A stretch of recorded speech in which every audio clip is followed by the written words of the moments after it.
তো নেহাও ক্লাস 7-এ পড়ে, কিন্তু এই দীর্ঘ করোনাকালীন লকডাউনে বাড়ি বসে সে 9-10-এর ম্যাথ এবং রসায়ন বেশ খানিকটা শিখে ফেলছে। আমি গণিতের স্টুডেন্ট হিসেবে আমার মনে হয়েছে যে 9-10-এ পড়া বেশ ভালো স্টুডেন্টরা যতটা তাদের ক্লাসের ম্যাথ পারে অতটা ওই ক্লাসের ম্যাথ পারে। এর বাইরে রসায়ন পড়ছে বেশ খানিকটা, রসায়নের মৌলিক প্রাথমিক কিছু ধারণা রয়েছে তার, এবং আমার ভালো লাগা শখের জায়গা থেকে আমি রসায়নে তাকে নিয়ে কিছু পর্ব করছি, কিছু কোশ্চেন করছি। তার উত্তরগুলো তার বয়সের জায়গায় দাঁড়িয়ে আমি মনে করি ধন্যবাদ প্রাপ্তির দাবিদার। তো আমরা নেহার সাথে একটু পরিচয় হই। নেহা, নিজের পরিচয়টা দাও।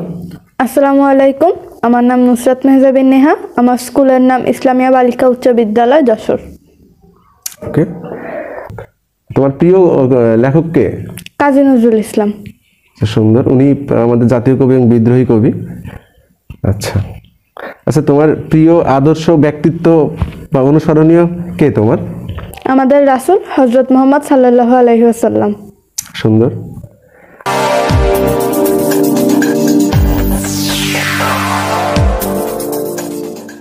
সবাইকে শুভেচ্ছা জানিয়ে আমি নেহার সাথে সেই বিশেষ প্রোগ্রামটা শুরু করছি, যে রসায়নের উপর রসায়নের রাসায়নিক বিক্রিয়া বিষয়ক কিছু কোশ্চেন করবো নেহাকে আজ মাধ্যমিক স্তরের 9-10-এর রসায়নের রাসায়নিক বিক্রিয়া, বিভিন্ন রকম প্রকরণ রয়েছে রসায়ন বইতে, এর উপর কিছু কোশ্চেন করবো ওকে।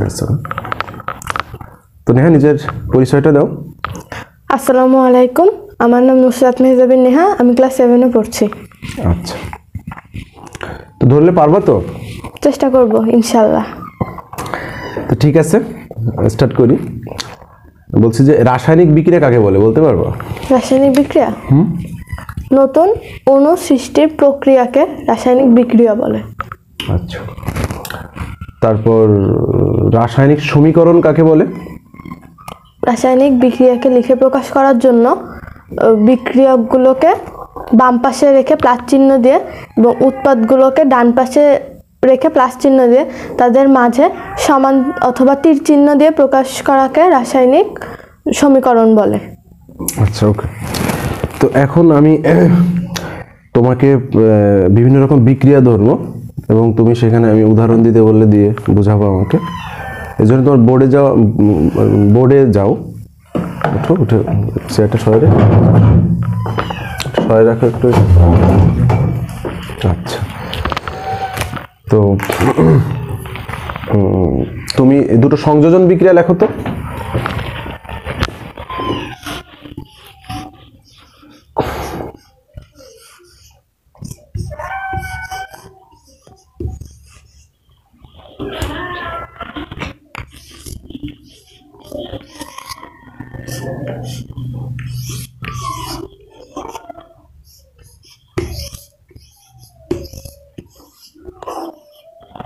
আচ্ছা, হয়েছে। তো সংযোজন বিক্রিয়া কাকে বলে বলো তো সুন্দর করে? যদি কোনো বিক্রিয়া এমন হয় যে উৎপাদে উপস্থিত অণুটি একাধিক পরমাণু অণু অথবা একাধিক অণু পরমাণুর সমন্বয়ে গঠিত অপেক্ষাকৃত একটি বড় অণু সৃষ্টি হয়, সে ধরনের বিক্রিয়াকে সংযোজন বিক্রিয়া বলে। আচ্ছা, এই দুইটা কি সংযোজন বিক্রিয়া? হ্যাঁ, দুটোই সংযোজন বিক্রিয়া। আচ্ছা, সংশ্লেষণ বিক্রিয়া কাকে বলে বলো তো? সংশ্লেষণ বিক্রিয়া যদি কোনো সংযোজন বিক্রিয়া এমন হয় যে উৎপাদে উপস্থিত অণুটি ঠিক যে মৌলের উপাদান দিয়ে গঠিত সেই মৌলের পরমাণুগুলো সরাসরি প্রত্যক্ষভাবে সংযুক্ত হয়ে যদি সেই অণুটি সৃষ্টি করে, সে ধরনের সংযোজন বিক্রিয়াকে সংশ্লেষণ বিক্রিয়া বলে। হ্যাঁ, সুন্দর হয়েছে। তো সংযোজন আর সংশ্লেষণ বিক্রিয়া, এই দুটো বিক্রিয়াকে আমি যদি এইভাবে, আমি একটা কথা বললাম, মনে করো যে সকল বাঙালি মানুষ কিন্তু সকল মানুষই বাঙালি নয়, এই স্টাইলে সংযোজন আর সংশ্লেষণ বিক্রিয়া দুটোকে, মানে কথা দুটোকে এই সেন্টেন্সে ঢুকাইতে পারবো? হ্যাঁ, বলো তো। সকল সংশ্লেষণ বিক্রিয়া সংযোজন বিক্রিয়া, কিন্তু সকল সংযোজন বিক্রিয়া সংশ্লেষণ বিক্রিয়া নয়। আচ্ছা, গুড। বিয়োজন বিক্রিয়া কাকে বলে বলো তো? বিয়োজন বিক্রিয়া বিয়োজন বিক্রিয়া হচ্ছে উৎপাদের অণুটি একটি অপেক্ষাকৃত একটি বৃহৎ অণু যদি যে মৌল দ্বারা গঠিত বা যৌগ দ্বারা গঠিত শেষে সেগুলোকে ভেঙে বিভাজিত হয়ে যায়, সেই অণু পরমাণুতে বিভাজিত হয়ে যায়, সেই ধরনের বিক্রিয়াকে বিয়োজন বিক্রিয়া বলে। ঠিক আছে, ঠিক আছে। তারপর আরেকটা ধরি তোমাদের, প্রতিস্থাপন বিক্রিয়া কাকে বলে বলো? প্রতিস্থাপন বিক্রিয়া, যদি কোনো বিক্রিয়া একটা লেখো তো, একটা লেখো, মুছে লেখো, প্রতিস্থাপন বিক্রিয়া লেখো একটা।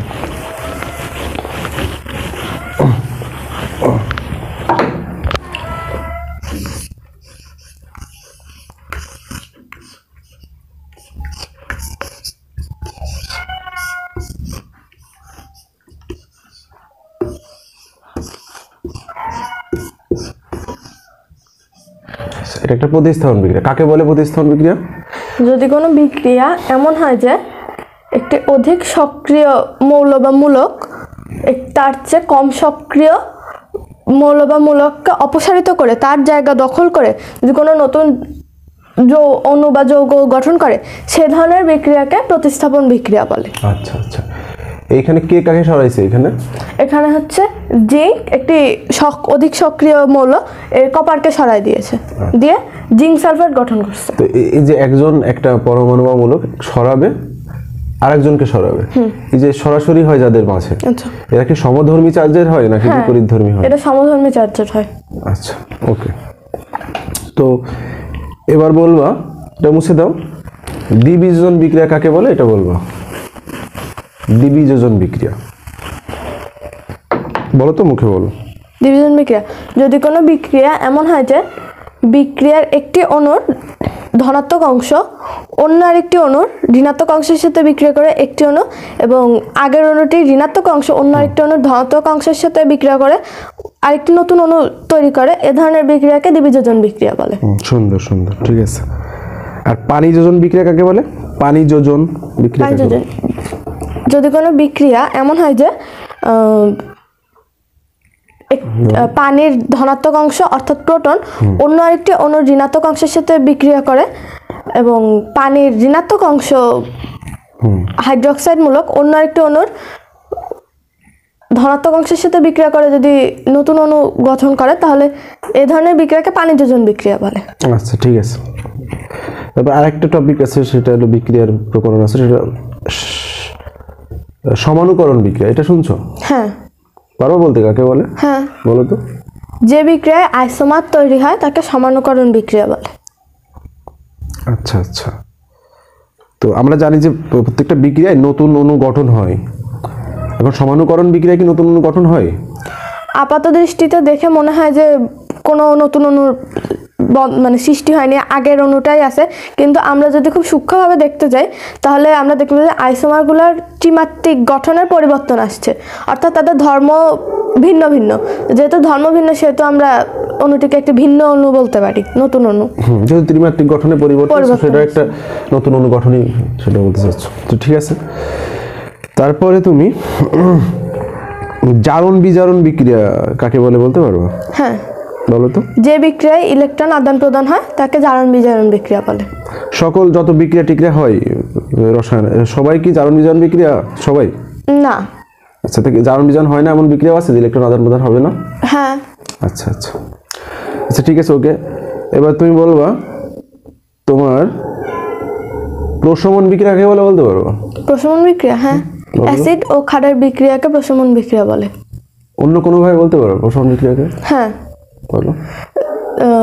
যে বিক্রিয়ার অ্যাসিডের ধনাত্মক অংশ অর্থাৎ প্রোটন ক্ষারের ঋণাত্মক অংশ অর্থাৎ হাইড্রোক্সাইড মূলকের সাথে বিক্রিয়া করে পানি তৈরি করবে, এবং অ্যাসিডের ঋণাত্মক অংশ এবং ক্ষারের ধনাত্মক অংশের সাথে বিক্রিয়া করে এক ধরনের লবণ তৈরি করবে, এ ধরনের বিক্রিয়াকে প্রশমন বিক্রিয়া বলে। একটা প্রশমন বিক্রিয়া লিখতে পারো বললে? হ্যাঁ, লেখো তো, একটা উদাহরণ দাও তো। সুন্দর হচ্ছে, সুন্দর করে আস্তে করে লেখো।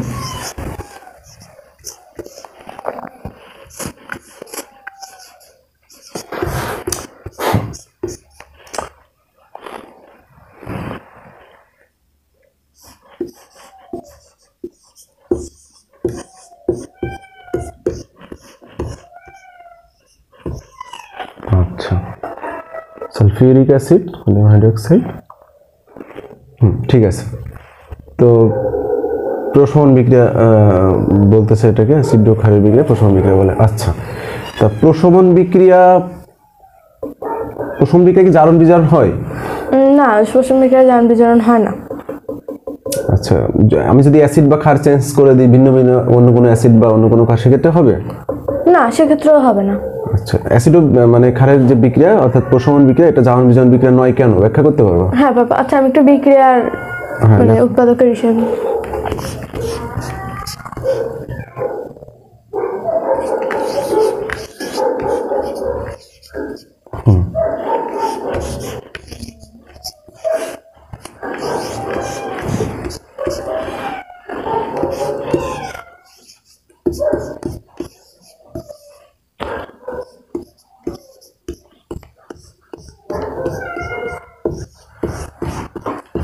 প্রশ্নটা ছিল আমার যে প্রশমন বিক্রিয়া কেন জারণ বিজারণ বিক্রিয়া নয়, এটা বুঝাও তো।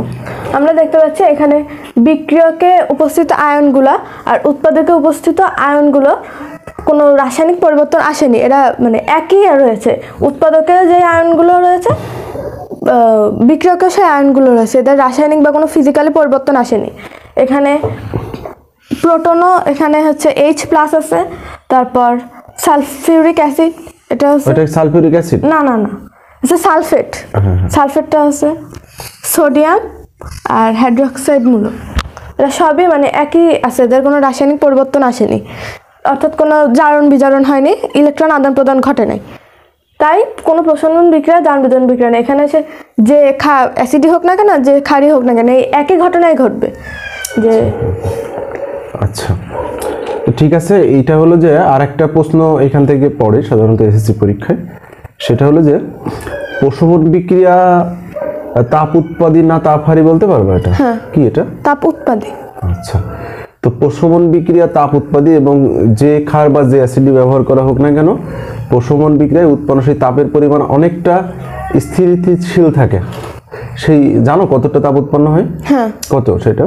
তাপ উৎপাদী, আর ওটা হচ্ছে 57 কেন্দ্রিক, 57 কিলোজুল এই কেন্দ্রিকই হয়ে থাকে। লেখো তো, ΔH দিয়ে এটা লেখো তো।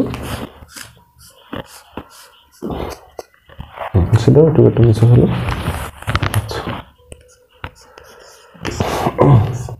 আচ্ছা, এখন প্রশ্নটা হলো যে প্রশমন বিক্রিয়া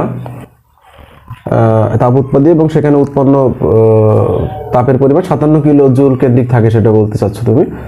এবং যে অ্যাসিড যে ক্ষারই ব্যবহার করি না কেন, এটাই সাধারণত হয়। এটা কেন হয় যে অ্যাসিড বা যে ক্ষারই ব্যবহার করি না কেন, অলওয়েজ কেন এদের উৎপন্ন তাপের পরিমাণটা ধ্রুবক থাকে কেন? এখানে সে মানে একই ধরনের একই বিষয় ঘটবে, যে অ্যাসিডের প্রোটন অংশ ওই ক্ষারের ঋণাত্মক অংশের সাথে বিক্রিয়া করে পানি হবে, আর বাকি যে অংশ ওই অ্যাসিডের ধনাত্মক অংশ আর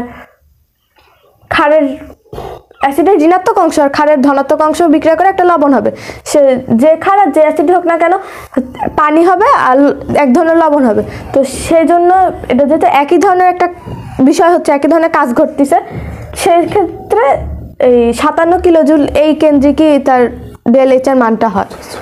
আচ্ছা, তোমাকে অ্যাসিডটা মুছে দাও তো, তুমি অ্যাসিডটা মুছে দাও, অ্যাসিডটা ওই যে বিক্রিয়ার অ্যাসিডটা অংশটা। হ্যাঁ, ওখানে HCl হাইড্রোক্লোরিক অ্যাসিড লেখো তো। HCl হাইড্রোক্লোরিক অ্যাসিড লেখো। এই বিক্রিয়াটা করাও তো, সব মুছে ফেলো, ওই বিক্রিয়ক দুইটা বাদে সব মুছে ফেলো। পারবা বিক্রিয়াটা লিখতে? হ্যাঁ পারবো। লেখো তো।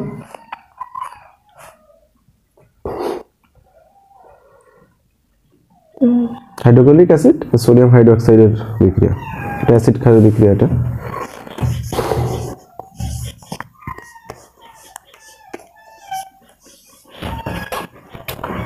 এটাই তো জারণ বিজারণ হয়নি, তাই না? না। আচ্ছা, এখানে উৎপন্ন তাপ সেটাও কত? -57 কিলোজুল এই কেন্দ্রিকই হবে। পয়েন্টের পরে কিছু থাকতে পারে, কিন্তু উৎপন্ন তাপটা 57 কিলো জুল বলতে হয়। হ্যাঁ, ঠিক আছে, কারণ -57 আবার নেগেটিভ তাপ, মানে এই মাইনাসটা বোঝায় হলো উৎপন্ন শব্দটা বোঝায় মাইনাসটা, মানে হচ্ছে উৎপন্ন হয়েছে কত 57 কিলো জুল তাপ।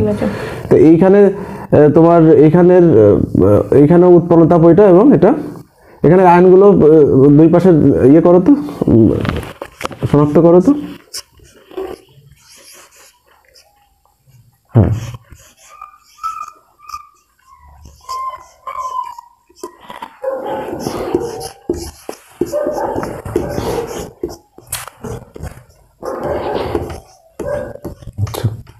এখানেও সব আয়নগুলোর কি কোনো চেঞ্জ আসছে? না, কোনো চেঞ্জ আসে নাই। আচ্ছা, ওকে। আচ্ছা, তুমি একটা ব্যাপার, সেটা হলো যে তুমি হাইড্রোজেন যে আয়নটা প্লাস হয় এটাকে প্রোটন বলতেছো মাঝে মাঝে দেখছি আমি, কারণ কি জানো এটা? হাইড্রোজেনকে কেন প্রোটন বলছো?